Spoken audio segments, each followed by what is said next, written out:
नमस्कार,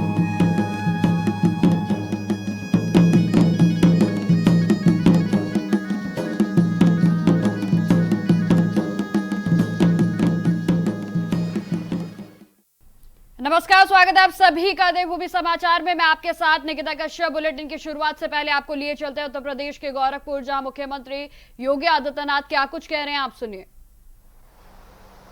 और परिणाम क्या था?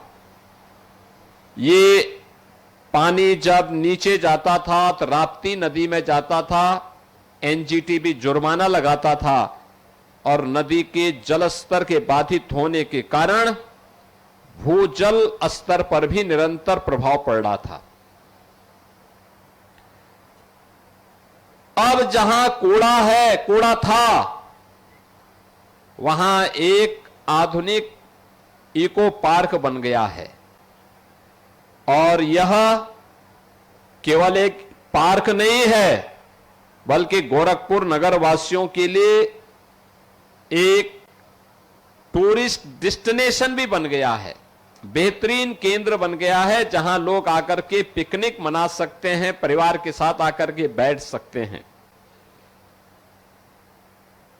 2,26,000 मीट्रिक टन कूड़ा यहां पे था। जहां कभी मीथेन गैस निकलती थी, आज वहां पर बच्चों के खेलने के लिए पार्क है, योगासन और ध्यान की क्रिया के लिए व्यक्ति आराम से बैठ सकता है। और ये जो परिवर्तन आया है, ये केवल परिवर्तन नहीं है, ये गोरखपुर के मजबूत विश्वास और यहां की टीम के दृढ़ संकल्प का प्रतीक भी है।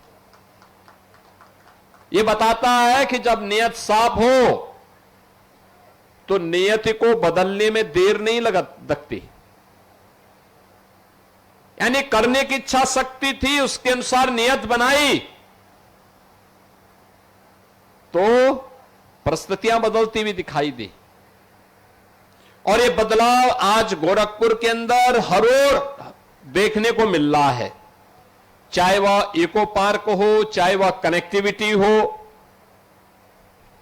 इसके साथ ही नौसड़ से लेके मनौली तक, यानी गोरखपुर वाराणसी मार्ग को जोड़ने के लिए यह एक बेहतरीन लगभग 3 किलोमीटर लंबा 4 लेन की कनेक्टिविटी भी आपको आवागमन के लिए मिल गई है। नौसड़ की जाम की समस्या का समाधान, और दूसरा, यहां से सीधे आप इस मार्ग को लेकर के लखनऊ भी जा सकते हैं, बांसगांव, बड़लगंज, कौड़ीराम, इन सभी क्षेत्रों में आप जा सकते हैं। इसी सोच के कारण जो गोरखपुर में पिछले 9 वर्ष के अंदर कार्य प्रारंभ हुए, आज उसी का परिणाम है कि गोरखपुर को अब 7 स्टार गार्बेज फ्री सिटी बनाने और स्वच्छ सर्वेक्षण में टॉप 3 में लाने के लिए, यानी गोरखपुर भी टॉप 3 में आ सकता है। यह एक संकल्प आगे बढ़ाने के लिए स्कूली बच्चों के एक विशेष कैंपेन की शुरुआत की गई है, जिसका पोस्टर भी अभी यहां लॉन्च हुआ है। यानी वही पोस्टर यहां पे लॉन्च किया गया है और उससे जुड़ी हुई उस पोस्टर को टूल किट के विमोचन का कार्य भी अभी यहां पर संपन्न हुआ है। हमें बच्चों को बताना पड़ेगा, स्कूली बच्चों को बताना पड़ेगा और स्कूली बच्चे अपने अभिभावकों को बताएं। 3R यानी reduce, reuse and recycle. Reduce, reuse and recycle के बारे में हमें बताना पड़ेगा, वेस्ट टू आर्ट के बारे में बताना पड़ेगा। ये जितने मटेरियल लगे हैं ना यहां पे, आपने जितना देखा होगा, जो कूड़ा था उसका जो वेस्ट मटेरियल था उसी को वहां पर निकाल करके सफाई करके फिर उसी को यूज किया गया है और वही वेस्ट टू आर्ट का एक आदर्श नमूना यहां पर इको पार्क में आपको देखने को मिल रहा है। क्विज के बारे में, इसके बारे में जो क्विज प्रतियोगिता होगी, रील्स जैसी प्रतियोगिताओं के माध्यम से भी अब यह स्वच्छता का संदेश घर घर तक पहुंचाने के बड़े कार्यक्रम को इसके साथ जोड़ा जा रहा है। और मुझे बताते हुए प्रसन्नता है कि गोरखपुर महानगर के अंदर 1 लाख से ज्यादा बच्चे, 2000 से अधिक शिक्षक, 1000 से ज्यादा अनुभवी अभिभावकों को इस पूरे अभियान को जोड़ करके एक व्यापक जन आंदोलन बनाने का काम किया जा रहा है, जिससे गोरखपुर को हम बेहतरीन रूप से आगे बढ़ा सकें। आज जो भी आता है यूपी में, उसको उत्तर प्रदेश के अंदर कुछ बदलाव देखने को मिलता है। सुरक्षा के साथ साथ स्मार्ट सिटी में प्रधानमंत्री मोदी जी का विजन क्या है? वह स्मार्ट ही न हो बल्कि सेफ भी हो। स्मार्ट एंड सेफ सिटी के रूप में अब उत्तर प्रदेश के सभी म्युनिसिपल कॉरपोरेशन ने एक स्वस्थ प्रतिस्पर्धा को आगे बढ़ाया है। सड़कें सीएम ग्रिड के अंदर आज स्मार्ट सड़कें बन रही हैं। स्वच्छता के कार्यक्रम को कैसे आगे बढ़ाना है, ये सारी चीजें आज हम देख रहे हैं। नेशनल क्लीन एयर प्रोग्राम के अंतर्गत ये सभी कार्यक्रम आज आगे बढ़ रहे हैं। प्रत्येक वार्डों में end to end paving, green belt and mini forestation का कार्य भी हर एक स्थान पर आगे बढ़ाने का कार्य किया जा रहा है। सॉलिड वेस्ट मैनेजमेंट और पार्कों का सुंदरीकरण का कार्यक्रम भी व्यवस्थित तरीके से आगे बढ़ाया जा रहा है। मलिन बस्तियों का विकास किया जा रहा है। खुली नालियों को बेहतरीन तरीके से उन्हें आज ढकने का काम किया जा रहा है। प्रॉपर जल निकासी हो, स्टॉर्म वाटर के लिए उसके प्रबंधन के लिए भी बेहतरीन व्यवस्था की गई है। और वही प्रोग्राम आज यहां पर इस लोकार्पण कार्यक्रम के अवसर पर भी आप सबको देखने को मिल रहा है। गोरखपुर नगर में जहां पहले पानी भरता था, आज वहां बेहतर नालियां हैं। जहां पहले अंधेरा था, आज वहां एलईडी स्ट्रीट लाइट की रोशनी है। जहां पहले समस्या थी, आज वहां पर गोरखपुर महानगर ने समाधान दिया है। और जहां पे पहले हवा में बदबू थी, अब स्वच्छ वातावरण में वहां पर लोग मॉर्निंग वॉक करने के लिए और परिवार के साथ आकर के बैठ सकते हैं। जहां पे पहले लोगों के सामने पेयजल की समस्या थी या प्रदूषित जल था, आज शुद्ध पेयजल की उपलब्धता वहां पर हुई है।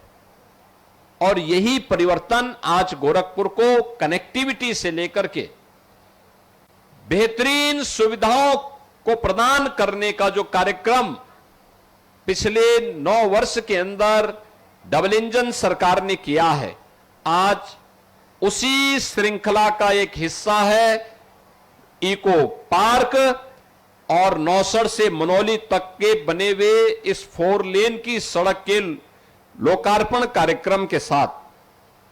बहन और भाइयों, जो मैंने पहले भी कहा, एक समय था बिजली नहीं मिलती थी। अब इस तटबंध पर जो भी बिजली जलेगी, ये बिजली रिन्यूएबल एनर्जी होगी, यानी सोलर एनर्जी होगी। उसके लिए सोलर पैनल लगाए गए हैं, उससे स्ट्रीट लाइट जलेगी। यह भी नेट जीरो के लक्ष्य को प्राप्त करने की दिशा में किया गया एक बेहतरीन प्रयास है।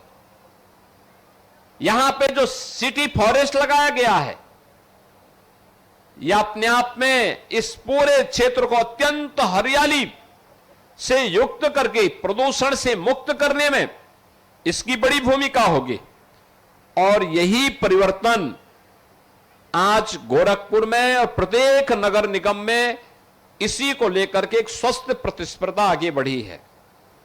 बहनों और भाइयों,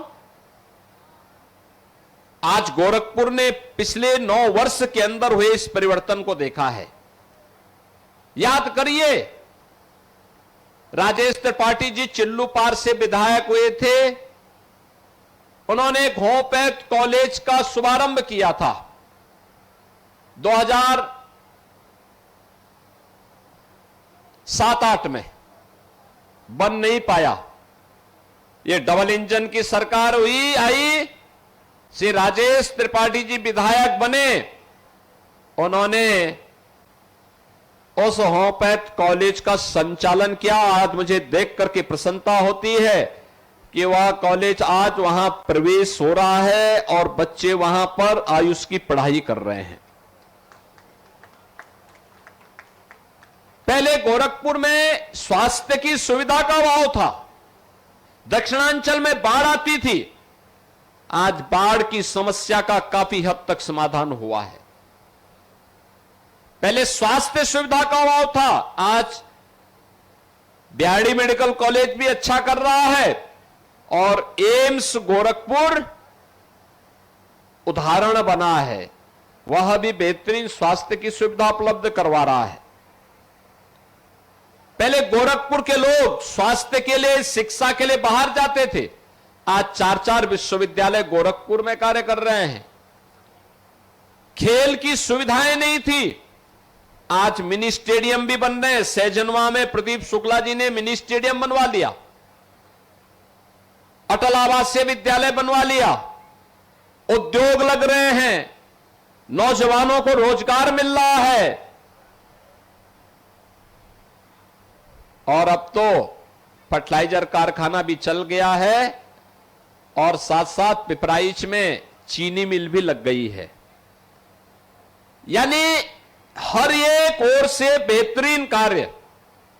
अभी गोरखपुर ग्रामीण विधानसभा क्षेत्र में ही एक स्टेडियम का निर्माण भी, इंटरनेशनल स्टेडियम का निर्माण कार्य भी तेजी के साथ आगे बढ़ा है। स्टेडियम के साथ साथ वेटनरी कॉलेज भी बन रहा है। तो आप गोरखपुर से सुन रहे थे मुख्यमंत्री योगी आदित्यनाथ को। आप खबरों में आगे बढ़ते हैं, इस वक्त की बड़ी खबर का रुख करते हैं। आपको बता दें कि 28 अप्रैल को विधानसभा का विशेष सत्र बुलाया गया है और जहां आपको बताते चले कि नारी शक्ति वंदन अधिनियम पर अहम चर्चा इस सत्र में की जाएगी। जानकारी यह भी देते चले कि सरकार और विपक्ष के बीच तीखी बहस की संभावनाओं को जताया जा रहा है।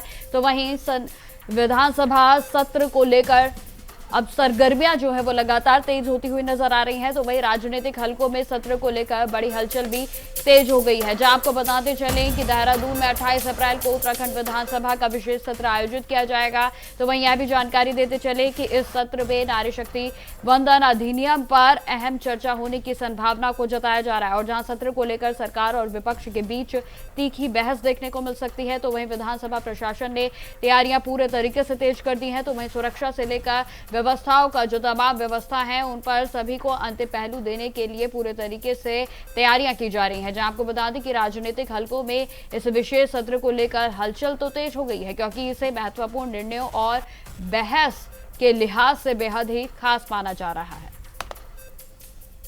और इसी खबर पर अधिक जानकारी के साथ देहरादून से संवाददाता अभय कैंतुरा हमारे साथ जुड़ गए हैं। तो अभय जी, जिस तरीके से विशेष सत्र को बुलाया जा रहा है, अब उत्तराखंड में भी क्या कुछ जानकारी है?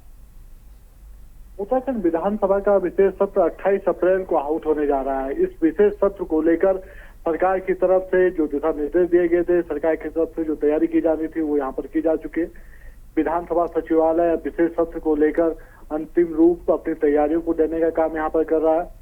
खुद विधानसभा अध्यक्ष रितु खंडूरी ने भी विशेष सत्र को लेकर अपनी पुष्टि यहाँ पर की है। उन्होंने कहा कि 28 अप्रैल को राज्य सरकार के निर्देश पर विशेष सत्र बुलाने का काम यहाँ पर होगा, जिसमें 26 अप्रैल को विधानसभा में इस विशेष सत्र की सुरक्षा को लेकर बैठक आहूत की जाएगी। 27 अप्रैल को सर्वदलीय बैठक आहूत यहाँ पर होगी ताकि विशेष सत्र में सभी राजनीतिक दल अपनी सहभागिता यहाँ पर सुनिश्चित कर सके। ज्यादा से ज्यादा दलों के जो विधायक हैं वो इस विशेष सत्र में अपनी बातचीत सदन के पटल पर रखने का काम यहाँ पर कर सके।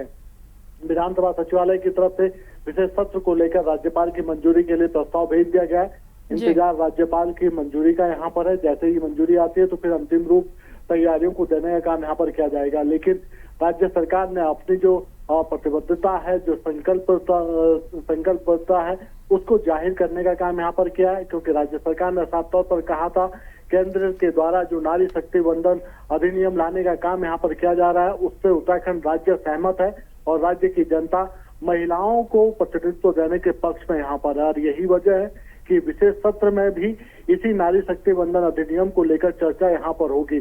केंद्र को आश्वस्त करने का काम यहाँ पर किया जाएगा कि उत्तराखंड राज्य केंद्र के साथ में है और जिस महिलाओं को जो सशक्त बनाने का काम केंद्र सरकार की तरफ से किया जाना है इस बिल के माध्यम से, वो उसे करने में राज्य सरकार उनके साथ यहाँ पर कंधे से कंधा मिलाकर चलने के लिए तैयार है। यही वजह है कि राज्य सरकार की तरफ से इस बिल को लाने का काम यहाँ पर किया जाएगा और सदन के भीतर एक सहमति बनाने की कोशिश की जाएगी कि उत्तराखंड राज्य भी इस बिल के समर्थन में काम करना चाहता है या बिल को अपना समर्थन देने के लिए तैयार है। बिल्कुल अभय जी, क्या लगता है कि विधानसभा सत्र में जो विपक्ष है वो पूरे तरीके से हमलावर होगा, क्योंकि तीखी बहस तो अभी से ही क्षेत्र भर में देखने को मिल रही है?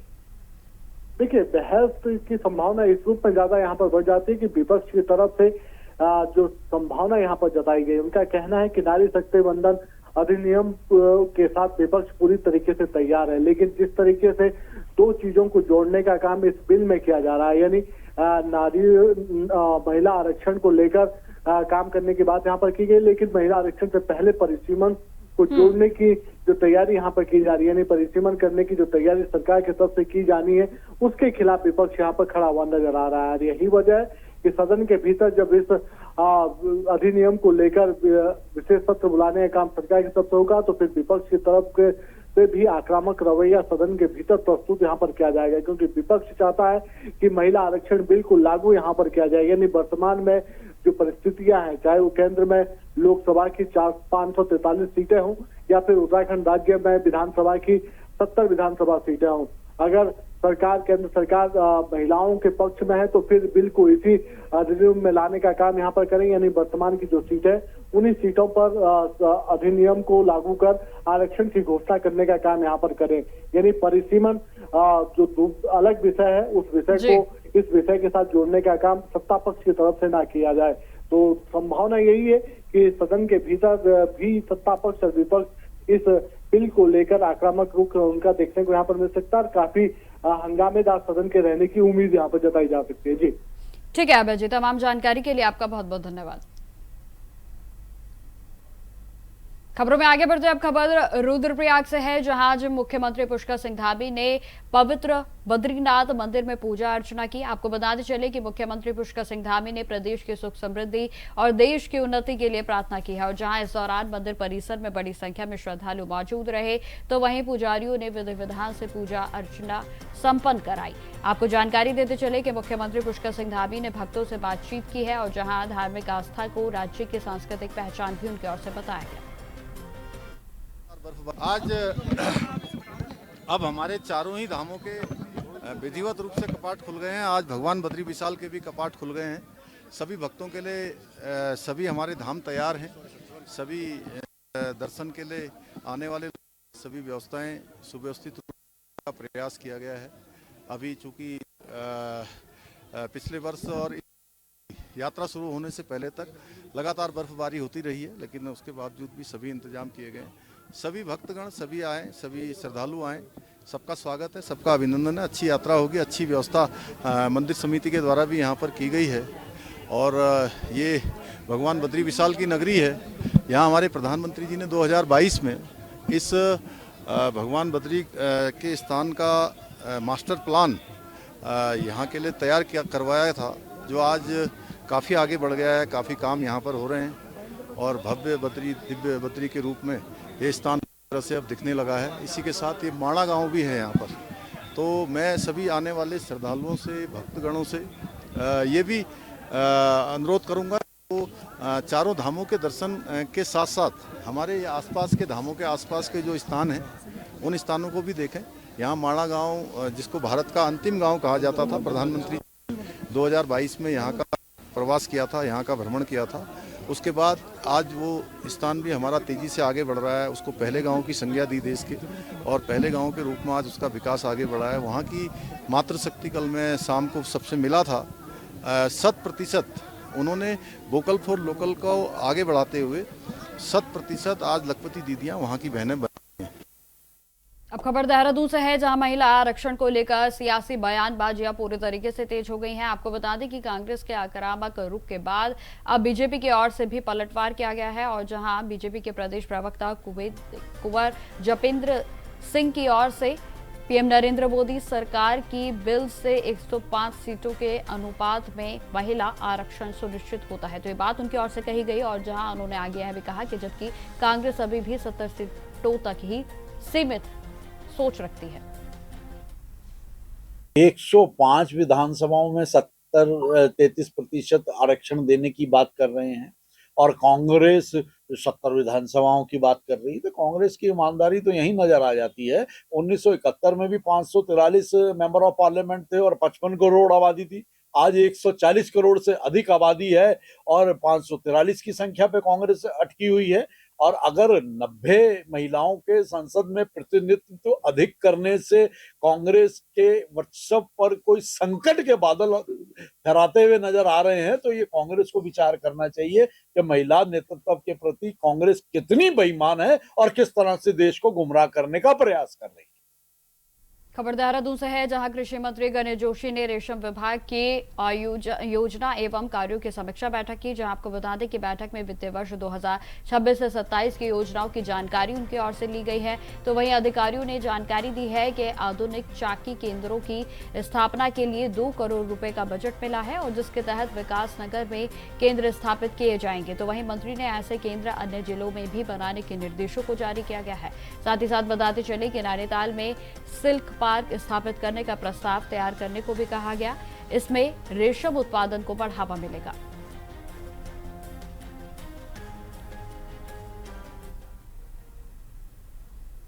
खबर उत्तरकाशी से है, जहां नौगांव के ब्लॉक के सारीगार कंडारी मोटर मार्ग पर स्थिति बेहद ही चिंताजनक देखने को मिल रही है। जी हां, आपको बताते चलें कि पीएमजीएसवाई के तहत भी निर्मित यह मार्ग जो क्षेत्र के लगभग आधा दर्जन गांवों से जुड़ा हुआ है, अब तक गड्ढों और उखड़ी हुई डामर परतों के कारण बदहाल हो चुका है। जी हां, आपको बता दें कि जल निकासी की खराब व्यवस्था और लगातार बिगड़ती सड़क की हालत बरसात में और भी दयनीय हो जाती है, जिससे कि ग्रामीणों की आवाजाही बेहद मुश्किल हो जाती है। तो वहीं आपको बता दें कि स्थानीय लोगों का आरोप है कि विभाग के द्वारा मरम्मत की और कोई भी ध्यान नहीं दिया जा रहा है। शिकायतों के बावजूद कोई भी ठोस कार्रवाई अभी तक नहीं की गई, जिससे कि ग्रामीणों में आक्रोश व्याप्त है। तो वहीं ग्रामीणों ने चेतावनी दी है कि यदि शीघ्र ही इसमें सुधार नहीं किया गया तो वे आंदोलन करने के लिए मजबूर होंगे।